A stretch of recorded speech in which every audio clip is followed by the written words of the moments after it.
చేయాల్సినటువంటి పనులు ఎన్నో ఉన్నప్పటికీ చేయాలన్న ఉత్సాహం కానీ ఆరోగ్యం కానీ ఉండకపోవచ్చు. క్రమేణా కాస్తంత బలహీనత, వీక్నెస్లు ఏర్పడే విధంగా ఉంటుంది. ఆరోగ్య విషయాలలో తగు జాగ్రత్తలు అవసరం.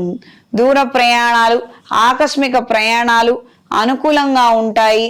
వివాహం కాని వారికి వివాహం కోసం చేసే ప్రయత్నాలలో మంచి మార్పులు ఏర్పడతాయి. అయిన వాళ్ళ ద్వారా మంచి శుభ సమాచారాన్ని అందుకోగలుగుతారు. పాత స్నేహితులు పునర్పరిచయం అవుతారు. ఇది మీ మానసిక సంతోషానికి కారణం అవుతుంది. స్నేహితులతో కాలక్షేపం చేయాలి, కాస్తంత మనసు విప్పి మాట్లాడుకోవాలి అన్న ఆలోచనలు కలిగి ఉంటారు. శత్రువులు పెరుగుతున్నట్టుగా, ఏడుపులు పెరుగుతున్నట్టుగా సుస్పష్టమైనటువంటి కొన్ని కదలికలు కావచ్చు, దానికి సంబంధించినటువంటి కొన్ని ఆధారాలు కావచ్చు, దొరకవచ్చు. ఈ వారం స్త్రీలకు నూతన కార్యక్రమాల పట్ల ఆకర్షణ కలిగి ఉంటారు. సొంతంగా మీ పేరు మీద వ్యాపారం మొదలు పెట్టాలన్న ఆలోచనలు ఏర్పడతాయి. మంచి స్నేహితుల ద్వారా, సలహాలు ఇచ్చే వాళ్ళ ద్వారా మంచి నిర్ణయాలను తీసుకోగలుగుతారు. సకాలంలో కొన్ని కార్యక్రమాలను నిలబెట్టుకోగలుగుతారు. క్యాటరింగ్ వృత్తిలో ఉన్న వారికి, స్వీట్ హౌసులు నడిపే వారికి కాలం అనుకూలంగా ఉంటుంది. మంచి ధనాదాయాన్ని అందుకోగలుగుతారు. ఫ్లవర్ డెకరేషన్ వారికి, ఈవెంట్ డెకరేషను, టెంట్ హౌస్ నడిపే వారికి కాలం అనుకూలంగా ఉంటుంది. కొత్త పెట్టుబడులు పెట్టి వ్యాపారాన్ని కాస్తంత పెంచుకోవాలన్న ఆలోచనలు శ్రేయస్కరంగా ఉంటాయి.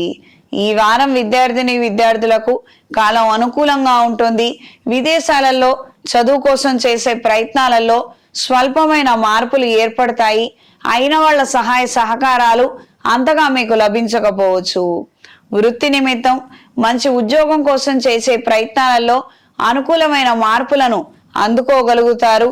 కానీ పరిస్థితుల నిమిత్తం ఈ అప్లికేషన్స్ కావచ్చు, నోటిఫికేషన్స్ అనుకున్న సమయానికి అవి జరగకపోవచ్చు.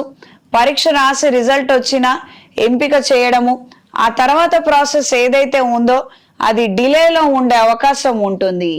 ఈ వారం మీనరాశి వారికి కలిసొచ్చే రంగు నీలం, కలిసొచ్చే దిక్కు పడమర, కలిసొచ్చే సంఖ్య 6. పెళ్లి కాక సతమతం అవుతున్న వారు, అనుకున్న సంబంధం చేజారి మానసికంగా ఇబ్బందులు పడుతున్న వారు శ్రీ ఆంజనేయ స్వామి వారి ఆలయంలో హనుమాన్ సింధూర్తో అర్చన జరిపించండి. ఏదైనా శైవ క్షేత్రంలో బృహపాశుపత హోమాన్ని జరిపించండి. అనుకూలమైన మార్పులు ఏర్పడతాయి.